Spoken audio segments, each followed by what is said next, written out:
evangelho que São Lucas escreveu, Evangelho de Lucas, capítulo de número 7.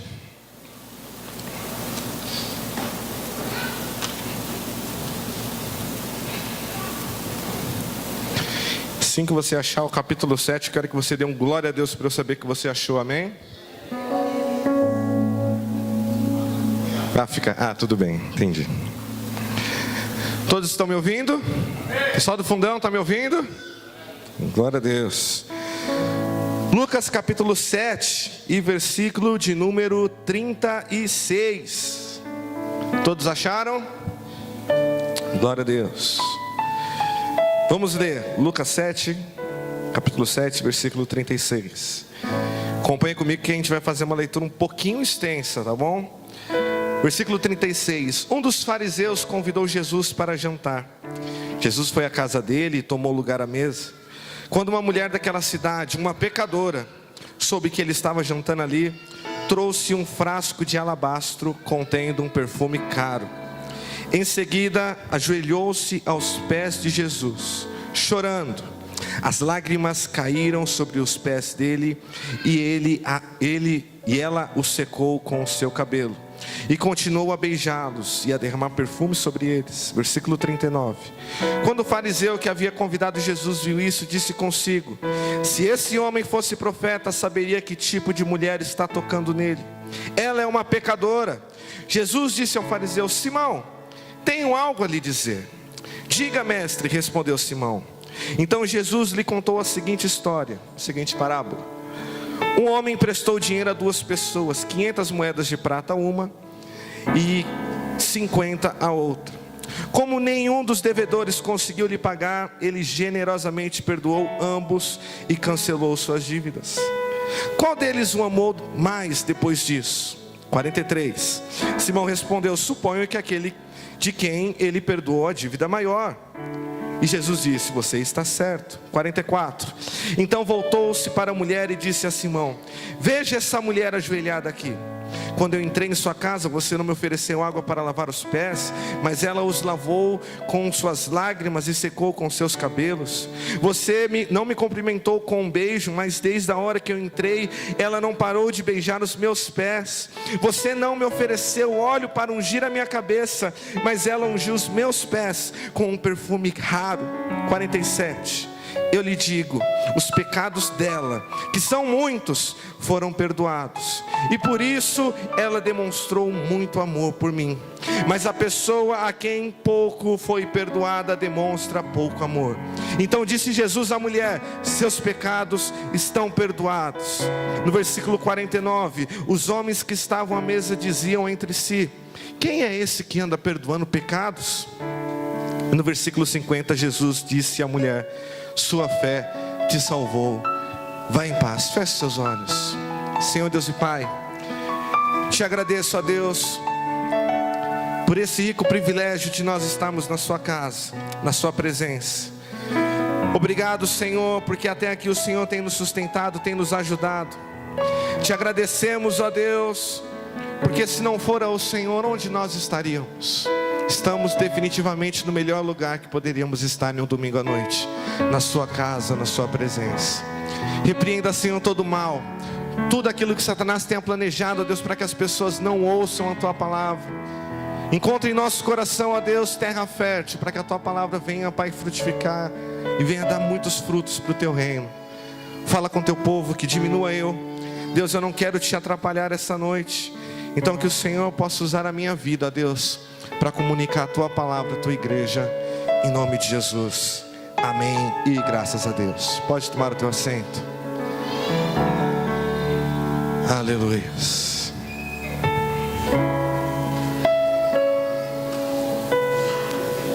Essa é uma história muito conhecida, uma história, quem já conhecia essa história? Levanta a mão aí para eu saber.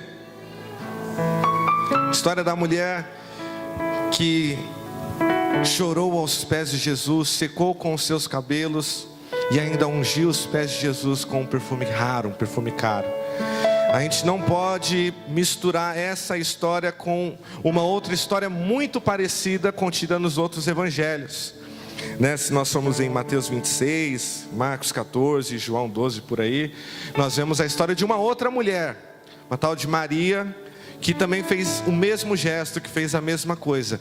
Provavelmente os estudiosos dizem que essa mulher que nós lemos aqui em Lucas 7, versículo 36 em diante, era uma outra mulher. Então nós não devemos misturar.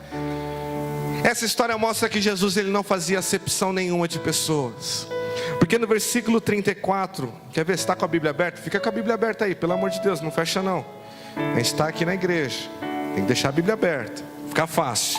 No versículo 34 de Lucas 7 mesmo, diz o seguinte: é Jesus dizendo: o Filho do Homem por sua vez come e bebe, e vocês dizem, é comilão e beberrão, amigo de cobradores de impostos e pecadores.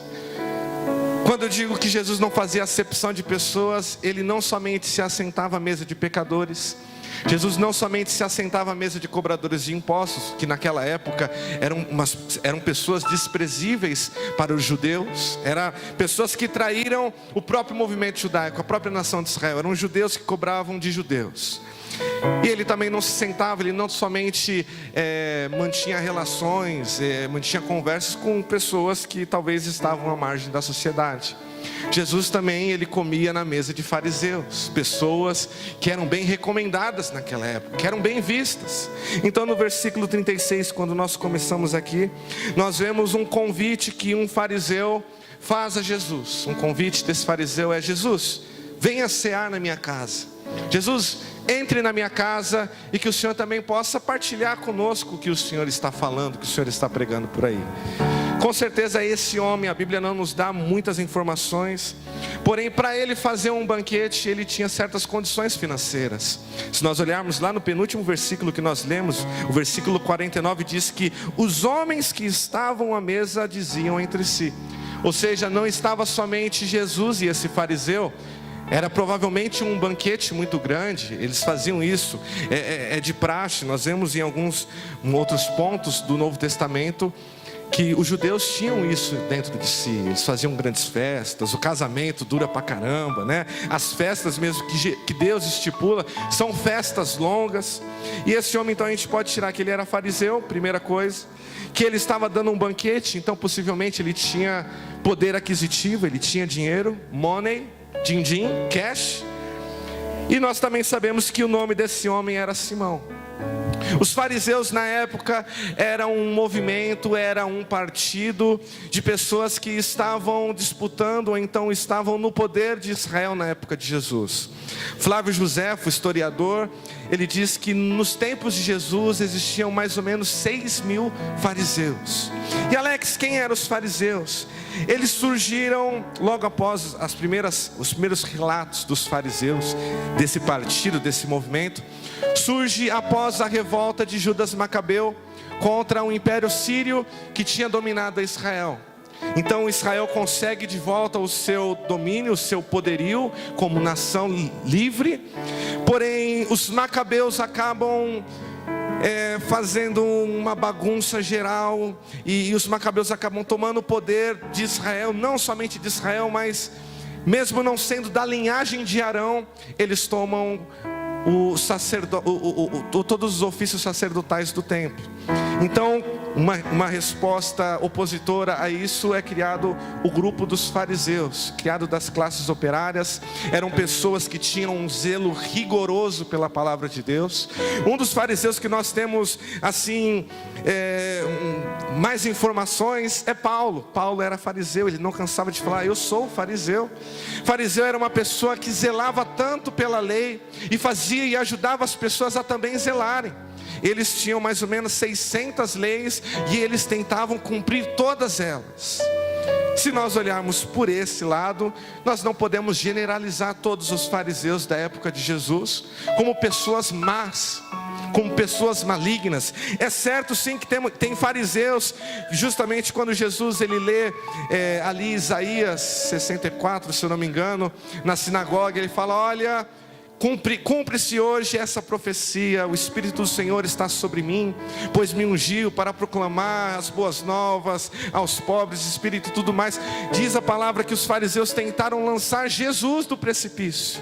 Aquelas pessoas eram tão zelosas que elas queriam matar Jesus porque elas pensavam que Jesus estava ensinando algo totalmente fora da lei que Deus havia dado, o Pentateuco, o Antigo Testamento. Então esses homens nós não podemos generalizar. Nós temos nos evangelhos Nicodemos, que era um fariseu, que se encontra com Jesus na calada da noite, que pergunta a Jesus: o que eu tenho que fazer para nascer de novo? Será que eu tenho que entrar no ventre da minha mãe novamente? E Jesus fala: não, é necessário nascer da água e do Espírito. Nós temos também José de Arimateia, um homem muito importante no momento da crucificação de Jesus. E nós temos Gamaliel em Atos 5, versículo 34 em diante. Gamaliel, que foi o homem que ensinou Paulo. Paulo aprendeu aos pés de Gamaliel. Esse homem, ele argumenta com o Sinédrio em prol da tolerância para com os cristãos. Depois você vê lá Atos 5, 34, perdão. O grande problema dos fariseus, e isso nós não podemos generalizar, porém muitos deles, principalmente esses que Jesus sempre está brigando, sabe, esses fariseus que Jesus chama de raça de víboras, hipócritas, sepulcros caiados. Esses fariseus, principalmente, o problema deles era que eles zelavam tanto por cumprir a lei de Deus, que eles eram cegos. Eles não enxergavam a sua podridão. Era muito fácil eles enxergarem os erros dos outros, os erros alheios, mas os seus próprios erros eles não conseguiam enxergar. Nós podemos ver nessa história, no versículo 39, acompanha comigo aí. Quando o fariseu que havia convidado Jesus viu isso, a mulher nos pés de Jesus, tocando em Jesus, o fariseu disse consigo: se esse homem fosse profeta, saberia que tipo de mulher está tocando nele. Ela é uma pecadora. Isso é a frase, isso é o dito que esse fariseu, Simão, pensou consigo mesmo. Ou seja, era muito fácil dele enxergar o pecado daquela mulher, mas ele não enxergava que ele carecia da mesma graça que aquela mulher procurava. Amém? Então, nós conhecemos um lado da história, o fariseu Simão, que convidou Jesus para o banquete. O outro lado da história nós temos uma mulher. A Bíblia muito menos dá detalhes sobre essa mulher. A Bíblia fala no versículo 37, quando uma mulher daquela cidade, não se sabe qual cidade, possivelmente era Cafarnaum, mas a Bíblia não diz isso, mas não se sabe qual cidade, não se sabe qual o nome dela, nós não sabemos de qual família ela veio, nós não sabemos se ela frequentava algum grupo religioso, nós não sabemos se ela tinha posição política ou algum poder, sei lá, algo. Não, a única coisa que fala é que essa mulher, ela pertencia àquela cidade onde Jesus estava, e que essa mulher era uma pecadora. Não somente o fariseu o fariseu Simão, João não, misericórdia. O fariseu Simão disse que ela é uma pecadora, como o escritor Lucas, ele também enfatiza, olha, era uma mulher pecadora.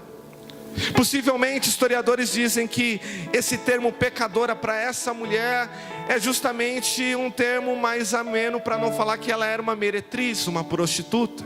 A Bíblia não fala isso, mas historiadores, pesquisando dos originais, dizem que nós podemos entender essa mulher como uma prostituta.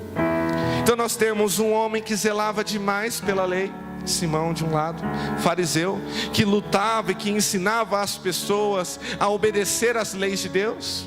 E nós temos uma mulher do outro lado, pecadora e uma prostituta. Ela estava à margem da sociedade.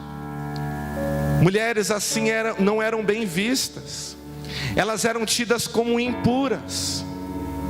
Você consegue entender que essa mulher, quando ela entra na casa de Simão, o fariseu, ela não estava no seu lugar natural de estar, ela não estava no seu habitat natural, ela estava num lugar totalmente estranho, porque todos naquele lugar tinham o mesmo pensamento: o que essa mulher está fazendo aqui? Ela é uma pecadora, ela não merece estar aqui. E se esse tal Jesus aí, ele fosse quem ele diz que era, ele não deixaria essa mulher tocar nele. Você vê que esse homem nem fé o suficiente ele tinha para acreditar que Jesus era um profeta. Imagine um Messias. Ele chamou justamente para conhecer, saber mais da doutrina de Cristo, da pregação de Cristo. Então essa mulher, ela entra na casa de Simão,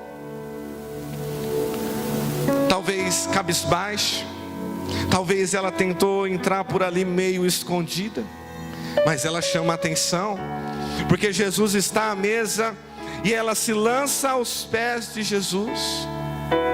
Ela começa a chorar, e com as suas lágrimas, ela banha os pés de Jesus, e com o seu cabelo ela seca. Entenda, eu quero trazer algo para a sua vida nessa noite. Eu não sei, talvez o que pode ter acontecido, igual eu falei na ministração do louvor. Talvez você já tentou tantas vezes alguma coisa. Talvez você fale assim: Alex, a minha família está um caos. Alex, a minha casa está um desespero. Parece que tudo está desmoronando, parece que tudo está caindo. Alex, no meu trabalho eu já estou ouvindo rumores dizendo que eu vou ser demitido, que vai haver um corte e que eu vou ser demitido. O que é que eu vou fazer? Eu tenho uma família, eu tenho as minhas contas, como é que eu vou fazer, Alex? Se isso acontece na sua vida, saiba que essa mulher nos mostra que o melhor lugar para se estar, que o lugar mais alto para um pecador como eu e como você, o melhor lugar para se estar é aos pés de Jesus. Se tudo está desmoronando na sua vida, deixa eu te dar uma notícia: fica tranquilo, deixa que desmorone. Alex, você está doido? Se tudo estiver no chão, sabe o que é bom? Se sua vida está jogada no chão, é que você está mais perto dos pés de Jesus. Sabe, para você começar a chorar e limpar os pés de Jesus e derramar o seu perfume nos pés dele, vai ser muito mais fácil. Agora, eu gosto de ler a palavra de Deus e de fazer algumas perguntas. Eu fico pensando algumas coisas. E uma das coisas que eu fiquei pensando era: por que essa mulher ungiu os pés de Jesus? Nós vemos que mais para frente Jesus ele vai indagar Simão, o fariseu, e Jesus fala assim: olha, você não me deu água para lavar os meus pés. Era costume, mostrava hospitalidade. Porque imagine a Palestina, imagine os tempos de Jesus, toda aquela areia, aquele barro, imagine os pés da pessoa, não era uma coisa muito bacana. Então Jesus, ele senta à mesa com os pés sujos. Alex, Jesus era porco? Não, pelo amor de Deus, não começa com palhaçada não. Mas Simão, ele não ofereceu nada para lavar os pés de Jesus. E Jesus indaga: olha só, você não me deu um beijo, não me saudou, essa mulher está beijando os meus pés. E Jesus fala assim: você não me ofereceu óleo para ungir a minha face. Esse óleo era como se fosse um hidratante para a pele. Imagine o sol forte, o vento, a areia, a poeira daquela época na cara da pessoa. Imagine como é que ficava ressecada. Não tinha Dove naquela época, não tinha Monange naquela época. Então as pessoas ofereciam óleos, essências, para poder justamente hidratar a pele. E esse homem não oferece. Esse homem não oferece para Jesus. E eu fiquei pensando: essa mulher, ela se prostra aos pés de Cristo, derrama um perfume caro nos pés de Jesus. E Jesus indaga a Simão assim. Eu fiquei pensando, com certeza essa mulher, ela poderia derramar esse perfume na cabeça de Jesus, e ele não acharia ruim. Ele só falaria: olha, você não me deu óleo para ungir a minha face, a minha testa, mas essa mulher me ungiu, eu estou perfumado. Mas não, essa mulher, não sei, eu também não vou ficar inventando moda, mas não é estranho, ela poderia talvez pegar nas mãos de Jesus, falar: Jesus, dá sua mão aqui, deixa eu chorar. Ela poderia talvez, justamente na cabeça de Jesus, fazer um carinho em Jesus. Olha que coisa maravilhosa. Pensou você fazer um carinho em Jesus? Aquela mulher conheceu Jesus pessoalmente, e ela preferiu os pés. Isso contrapõe demais a nossa vida cristã nos dias de hoje. Porque muitas das vezes nós não queremos os pés, nós queremos as mãos. Nós queremos aquilo que Ele pode fazer por nós.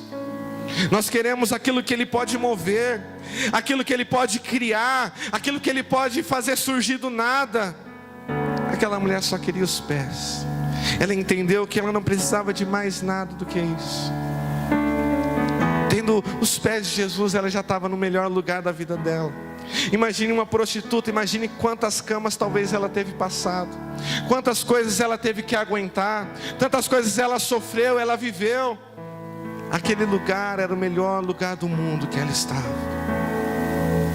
Eu quero que você guarde isso para a sua vida. Talvez quando tudo for mal, saiba que o melhor lugar para nós estarmos é aos pés de Jesus. Os pés furados de Jesus. Os pés que receberam aqueles pregos, aqueles cravos. Ok, então essa mulher, ela prefere os pés de Jesus. Isso escandaliza os fariseus, porque ela era uma pecadora. Além dela estar tocando em Jesus, que se dizia o Messias para aqueles homens, porque ele é, ela também tira o véu do seu cabelo, porque aquilo era uma vergonha para a mulher naquela época. Hoje nós temos algumas frentes, algumas agendas políticas, o feminismo, a luta da mulher pela igualdade. Nessa época era muito pior. A mulher só servia para ficar em casa, para cuidar dos filhos e para procriar, para reproduzir. E aquela mulher, como um ato totalmente quebrando os padrões da época, ela tira o seu véu e enxuga. Eu fico imaginando o cabelo daquela mulher, como é que ficou. Já pensou? Pensa só, um pé sujo de barro, aí você mela todo esse pé com lágrimas, e você seca com o cabelo. Deve ter ficado com o cabelo desse tamanho assim, não é verdade? Misericórdia. As irmãs aí da chapinha já tá pensando, olha, eu acho que, não sei não, talvez eu só derramaria o perfume só. Essa mulher não estava nem aí para isso, não estava nem aí para como que ela ia sair. Talvez ela se adornava toda, talvez esse perfume raro que ela joga nos pés de Jesus, ela usava para galantear, para seduzir outros homens. E ela fala, olha, tudo isso já não vale de nada, eu prefiro estar nos pés de Jesus. Esse texto também me despertou algumas outras coisas, alguns outros pensamentos. Porque esses homens ficaram indignados com o feito dessa mulher. E Jesus, ele diz o seguinte no versículo 47. Acompanhe comigo. Lucas 7, 47. Eu lhe digo, os pecados dela, que são muitos, foram perdoados. Jesus, ele não esconde. Jesus, ele não pisa em ovos com você. Jesus, ele não vai tentar pintar um quadro e tentar ser um pouco mais maleável, porque senão vai te ferir. Não, ele é muito incisivo. Ele fala, olha, essa mulher, eu sei que ela é pecadora. E ela não é só pecadora, ela já pecou demais. São muitos. Mas aí Jesus fala, olha, os pecados dela são muitos. E por isso ela demonstrou muito amor, porque foi perdoada. E Jesus continua, mas a pessoa a quem pouco foi perdoada demonstra pouco amor. Quando eu li isso, eu fiquei pensando algumas coisas. Eu quero fazer você também pensar. A cruz de Cristo, eu tenho uma pergunta, a cruz de Cristo, ela foi eficaz? Sim ou não? Misericórdia, para alguns ainda estão em dúvidas. A cruz de Cristo, o sacrifício de Jesus na cruz, foi eficaz? Sim ou não? Com certeza foi. Na cruz do Calvário, Jesus, ele prefigura o que no Antigo Testamento era feito com animais, o sacrifício. A pessoa pecadora colocava a mão na cabeça do cordeiro, e o cordeiro era imolado, e o sangue era aspergido. E Jesus, ele simboliza, ele faz exatamente isso. Ele morre na cruz para levar os nossos pecados. Diga glória a Deus por isso. E eu fiquei pensando, se o sacrifício de Jesus, ele é eficaz, e ele sim tira todos os nossos pecados, como uma pessoa pode ser menos perdoada? Você pensou já nisso? Ou só eu que estava vendo umas coisas bem doidas assim, eu falei, deixa eu ver. Se o sacrifício de Jesus nos perdoa de todos os pecados, sim ou não? Como alguém pode ser menos perdoado? Como alguém pode demonstrar menos amor por ser menos perdoado? Quer dizer que para essa pessoa a cruz não valeu, ou valeu metade da cruz? Talvez é que Jesus estava só com uma mão pendurada? Não. Quando nós falamos de perdão na palavra de Deus, sempre o ato de Deus nos perdoar está ligado ao ato de nós perdoarmos. Quer ver? Abra comigo em Mateus 6. Eu vou explicar isso para não causar nenhuma estranheza.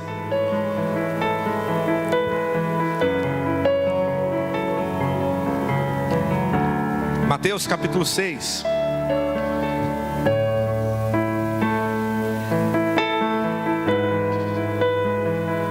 Capítulo 6, versículo de número 9. Muito conhecida essa passagem. Talvez a oração mais conhecida do universo. Portanto, orem da seguinte forma. Jesus está ensinando os seus discípulos a orar: Pai nosso que estás no céu, santificado seja o teu nome. Venha o teu reino, seja feita a tua vontade, assim na terra como no céu.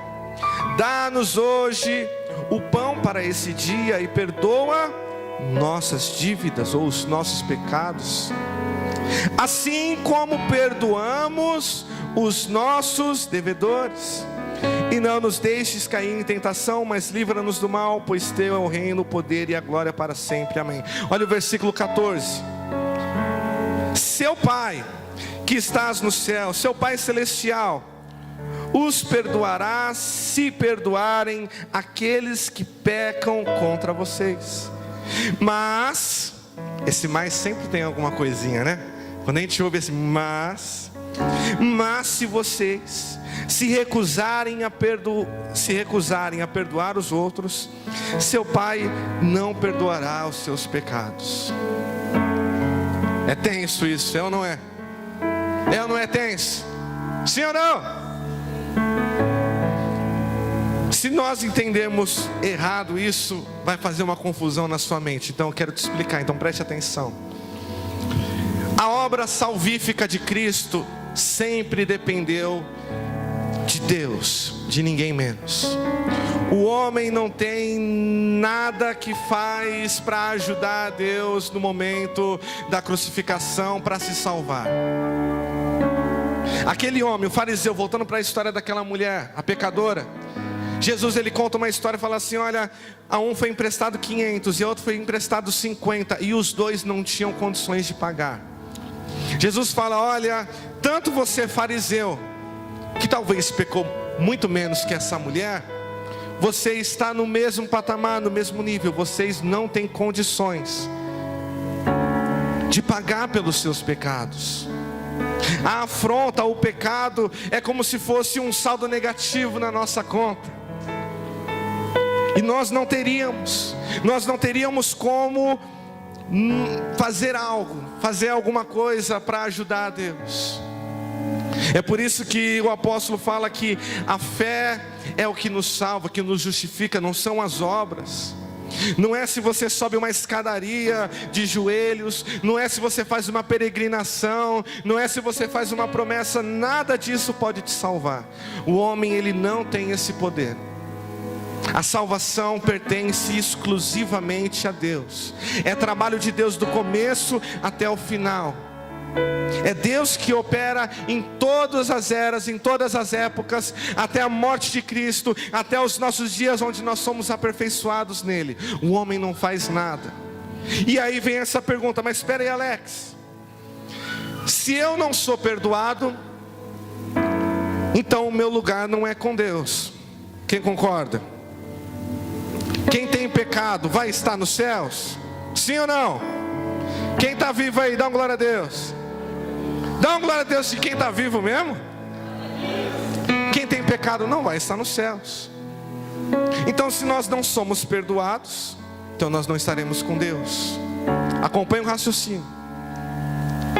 Porém, se nós entrarmos nisso e a gente focar somente nisso, e morrer nesse versículo, e não ir um pouco mais a fundo, a gente vai pensar que para estar com Deus, para ser perdoado, o homem tem que fazer alguma coisa.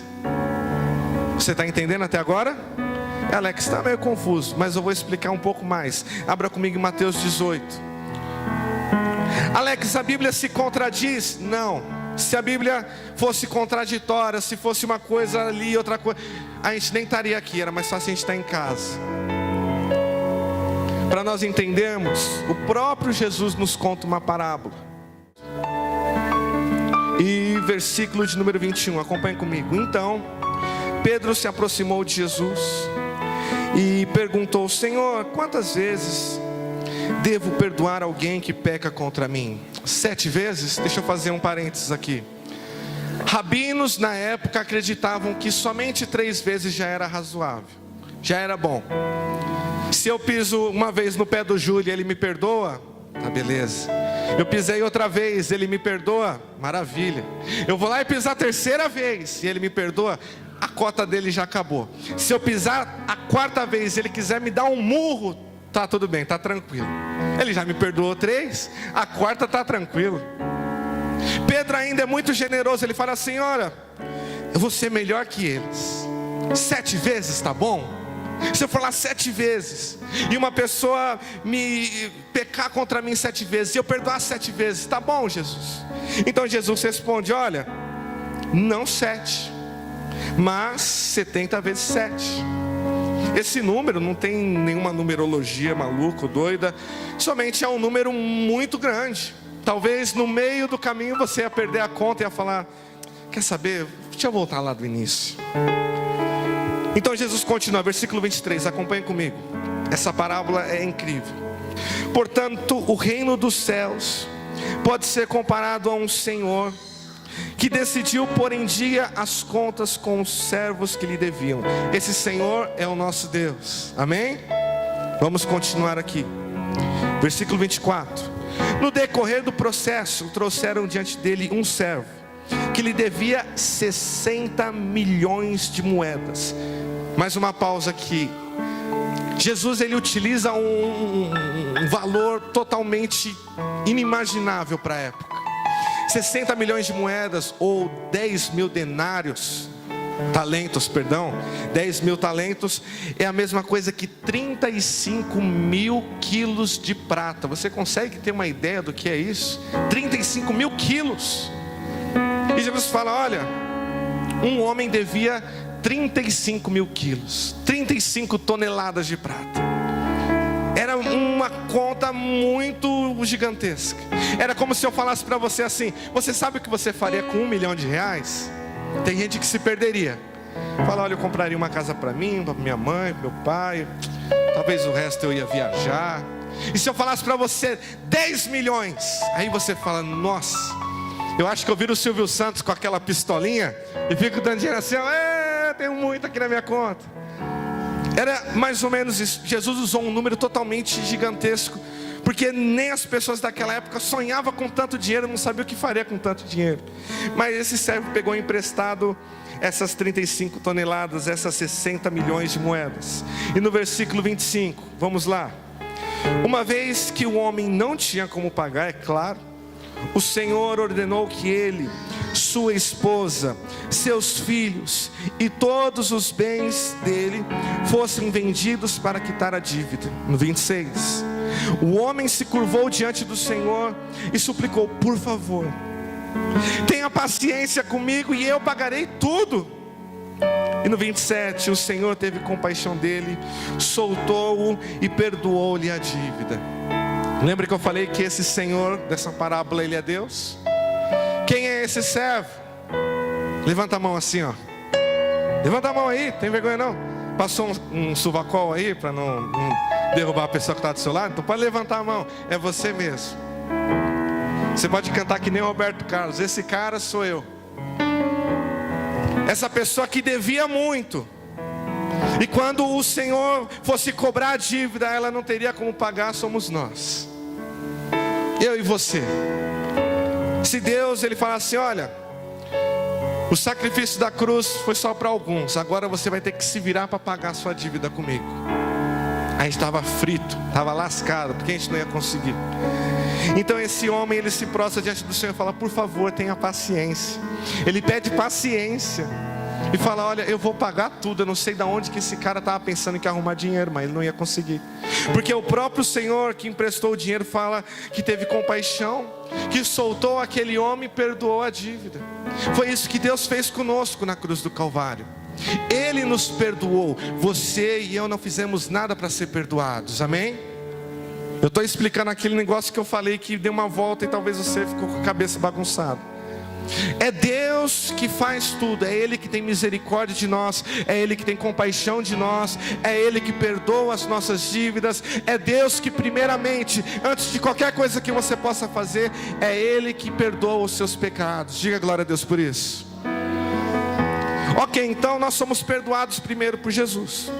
Nós somos perdoados em Jesus, na cruz de Cristo, e somos perdoados por Deus.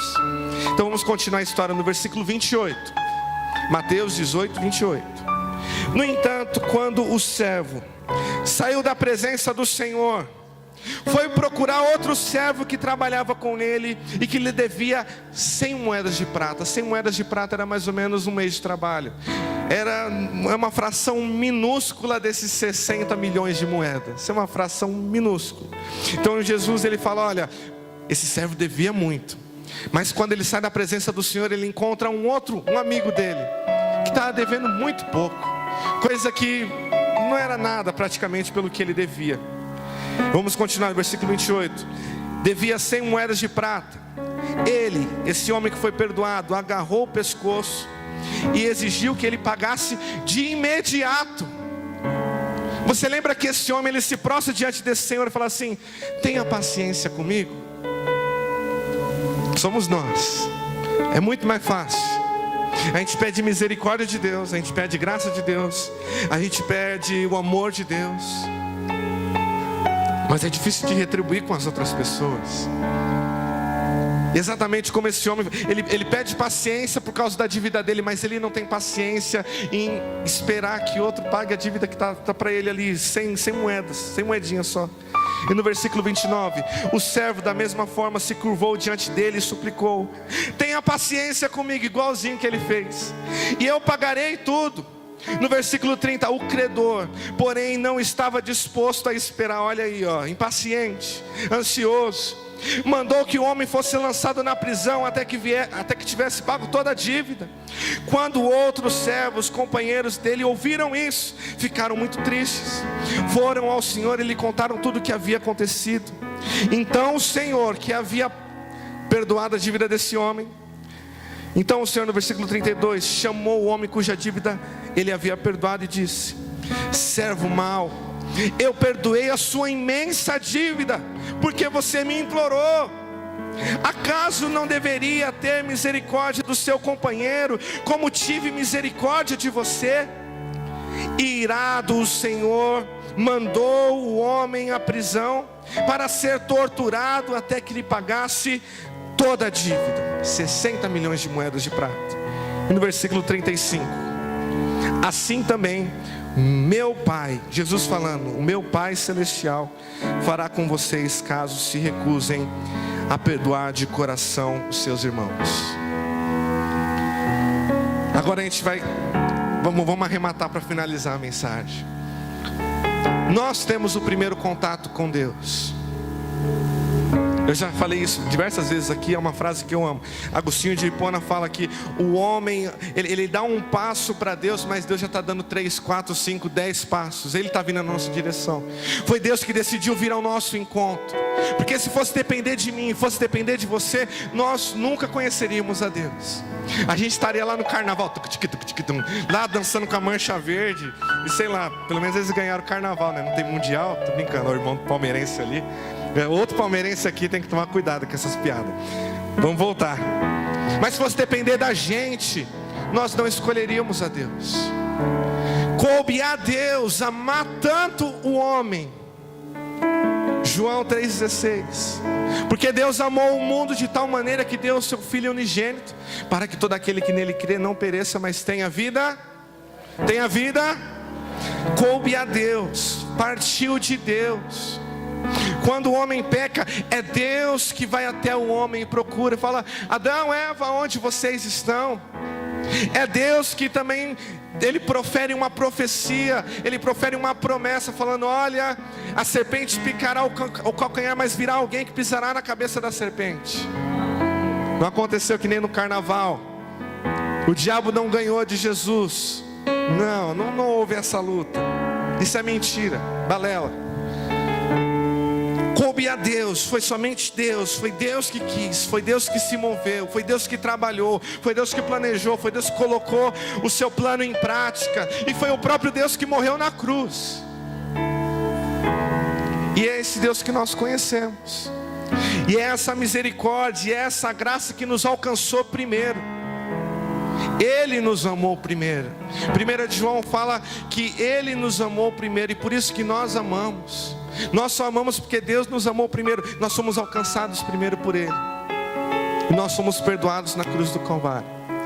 Pecados que você vai cometer há 10 anos daqui para frente já repousam sobre Cristo na cruz do Calvário. O sacrifício de Jesus foi eterno, não foi algo momentâneo, não foi algo temporário. Cristo, quando Ele morre, Ele ecoa por toda a eternidade falando: você está livre do pecado, fomos perdoados. Porém, nós experimentamos essa graça, nós experimentamos essa misericórdia, e nós temos o papel, nós temos o dever de agir assim para com as outras pessoas. Quando Jesus ele fala: olha, se vocês se recusarem a perdoar os seus irmãos de coração, o meu Pai não perdoará vocês. Ele não está falando que Deus ele vai apagar, Deus ele vai voltar atrás, que Deus, sei lá, Ele errou, errei em perdoar essa pessoa, deixa eu apagar aqui o nome dela. Não, Ele está demonstrando que essa pessoa, ela não conheceu a misericórdia de Deus. Se você está dentro da igreja, se você vem de domingo, se você vem de quinta, se você vem de terça, se você vem quarta no culto das formosas, se você vem sábado no House of Teens, se você vem de sexta, se você vem nas orações, se você participa de todas as festividades da igreja, mas tem dificuldade de perdoar, talvez você nunca teve o contato com tamanha misericórdia que nos alcançou na cruz do Calvário. Se o seu coração talvez ele é tão fechado, talvez você é um crente que só frequenta a igreja de domingo, mas não teve um encontro real com Deus. É duro ouvir isso? Com certeza. Alex, então quer dizer que vai ser fácil? É óbvio que não, porque não foi fácil para Jesus. Quem acha que foi fácil? Foi moleza, mamão com açúcar para Jesus. Porque tem gente que pensa: Ele era Deus, é fácil também, né? Jesus ele experimentou todo o sofrimento do ser humano. Não pense que aqueles pregos talvez fizeram cosquinhas nas mãos de Jesus. Ele deu risada. Não, foi uma dor agonizante, foi difícil. E ninguém prometeu que seria fácil para você. E ninguém prometeu que perdoar vai ser fácil, porque também não foi fácil para Jesus, o ser humano. O que Ele enfrentou foi algo que nós não conseguimos nem pensar. Transcende. Mas nós temos o papel como conhecedores dessa misericórdia, perdoar os nossos irmãos. Voltando lá para Lucas 7, abre lá comigo. Tem glória a Deus aí?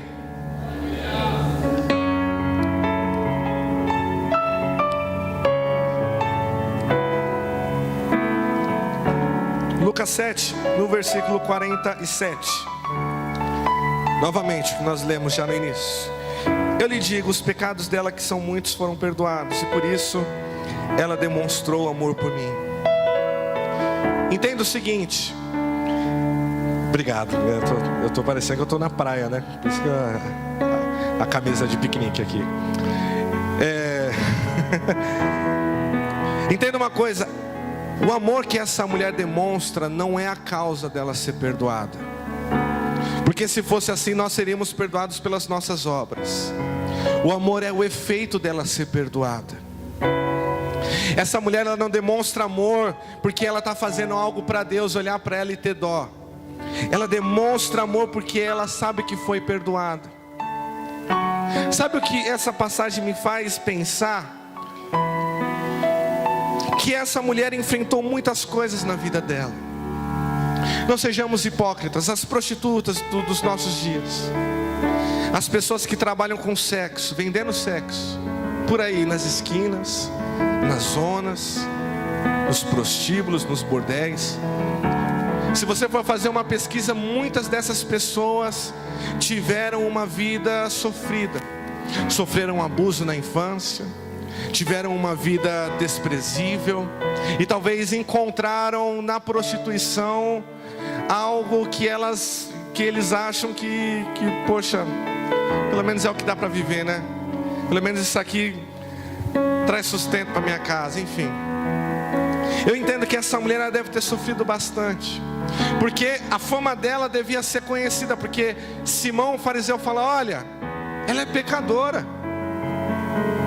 Talvez quando ele saísse da sinagoga, ele passava com o seu jegue de Ferrari, né? Um jegue de Ferrari, porque não tinha Ferrari naquela época, um jegue, um camelo. Ele olhava aquela mulher e falava: olha, ela está se prostituindo, é uma pecadora. Eu tão santo, acabei de sair da igreja, da sinagoga, exaltei o nome de Deus, e ela é uma pecadora. Talvez a fama dela era grande. Talvez quando ela entrou na casa de Simão, todos começaram a olhar para ela e julgaram ela. E sabe o que eu fico pensando? Essa mulher, quando ela se prostra aos pés de Jesus, dentro do coração dela, para mim, eu tenho essa certeza dentro de mim, dentro do coração dela, ela tinha perdoado todos aqueles homens que estavam criticando ela dentro daquela casa. Ela fez o perdão de Deus fazer valer a pena. Ela falou assim, eu penso isso, que ela falou: olha, é Deus que me perdoa, e eu perdoo eles. Eles podem apontar o dedo para mim. Esse é o verdadeiro cristão. Essa é a verdadeira pessoa que teve a vida transformada por Cristo, que teve a vida transformada na cruz de Cristo. É a pessoa que entende que foi perdoada, que não podia fazer nada e que perdoa. É difícil perdoar alguém que pisou no seu calo. É difícil perdoar alguém que talvez fez mal para você. Alguém que te roubou, alguém que te deixou, alguém que planejou, puxou o seu tapete.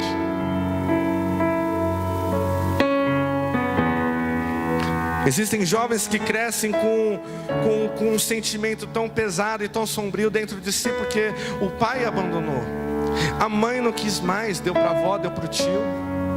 É difícil perdoar.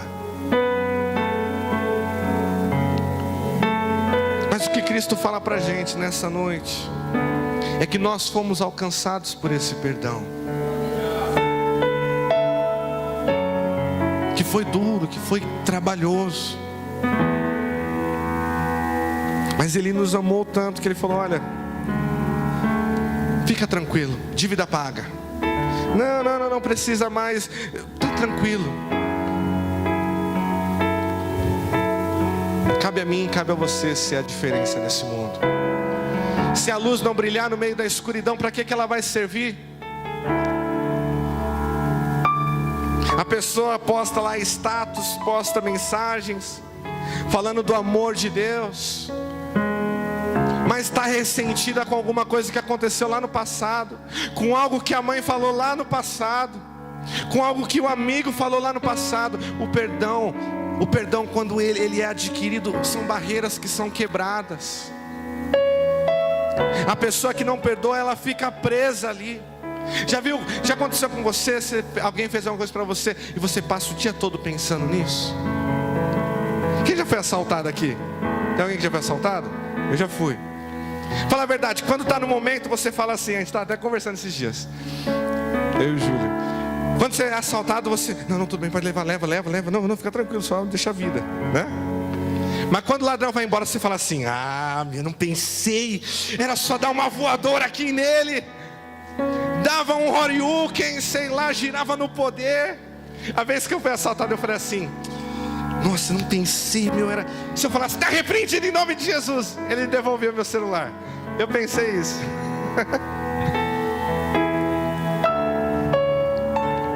A gente é assim, a gente tem uma mente tão bagunçada.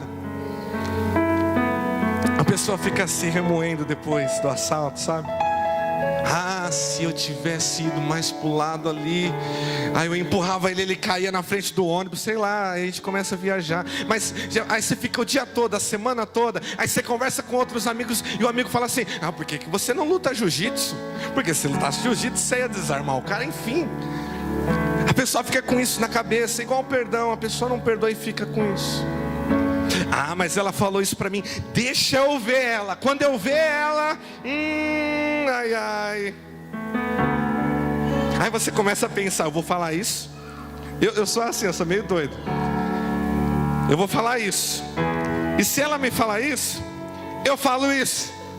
E se me fala, eu penso na conversa toda. No final das contas eu não faço nada. Tipo, eu já briguei comigo mesmo. Eu falei, deixa pra lá. Mas tem gente que não consegue fazer isso. Vive a vida toda com esse sentimento. Você é livre com Cristo Jesus. Sabe qual é o nosso papel? Trazer essa liberdade para as outras pessoas. É chegar para a pessoa e falar assim: poxa, sua vida está difícil pra caramba. Fica tranquilo, fica com esse dinheiro aí. Estou vivendo até hoje com isso. Sem. Tem gente que briga por dinheiro. Nas eleições, tem famílias que até hoje estão divididas entre PT e Bolsonaro. Ah, porque é de esquerda, porque você é o opressor, é o bolsominion. Tem famílias que até hoje estão divididas por causa de um negócio que aconteceu lá atrás. Liberte as pessoas. Liberte as pessoas que estão presas dentro do seu coração. Isso faz bem para você. Isso demonstra que você conheceu a misericórdia de Deus. Isso demonstra que você conheceu a graça de Deus. E que você foi transformado por Cristo Jesus na cruz do Calvário. E que você não é mais a velha criatura. Que você entendeu que você foi livre por Cristo Jesus. E que você não tem o direito de prender ninguém dentro dos seus sentimentos. Está na hora de recomeçar. Sabe o seu irmão? Você está com raiva, faz mocota. Sai daqui, liga para ele.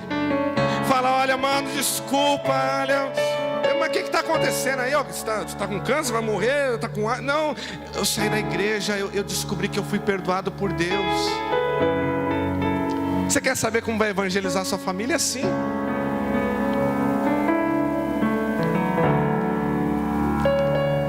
Só para finalizar, tem uma história de George Wilson, o nome do rapaz. George Wilson.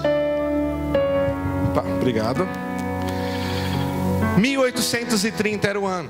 George Wilson roubou correspondências. Um crime federal, né?